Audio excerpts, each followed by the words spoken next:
মূর্খদের সাথে লড়া যাবে না, কেননা কোনো মূর্খ যদি জুড়ে যায় তোমার জীবনে, চুপ হয়ে যাওয়াই ভালো।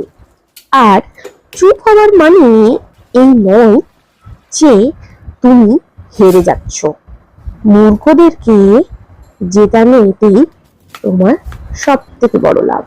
চলো, অনেক কথা তো বলে ফেললাম, এবার কাজের কথায় আসি। রোজের মতো আজও মনে হলো একটু অন্য ধরনের কিছু বানিয়ে খাই। গরমে আর প্যাচপ্যাচানি খাবার খেতে ভালো লাগে না, তাই সিম্পল উপায়ে আজ ডাল বানাচ্ছি। তবে ডাল বানানোর পদ্ধতিটা একটু অন্যরকম। ডালের মধ্যে পেঁয়াজ, রসুন, লঙ্কা দিয়ে ভালো করে নুন হলুদ দিয়ে ফুটাতে দেবো। একবার শাশুড়ি মাকে রান্না করে খাইয়েছিলাম, সে কি বিপদ হলো আমার। সকাল নয়, রাত নয়, দুপুর নয়, খালি বলে এই ডাল খাবো। তাহলে বন্ধুরা, দেরি না করে তোমরাও কিন্তু বাড়িতে বানিয়ে নিতে পারো এরকম ডাল।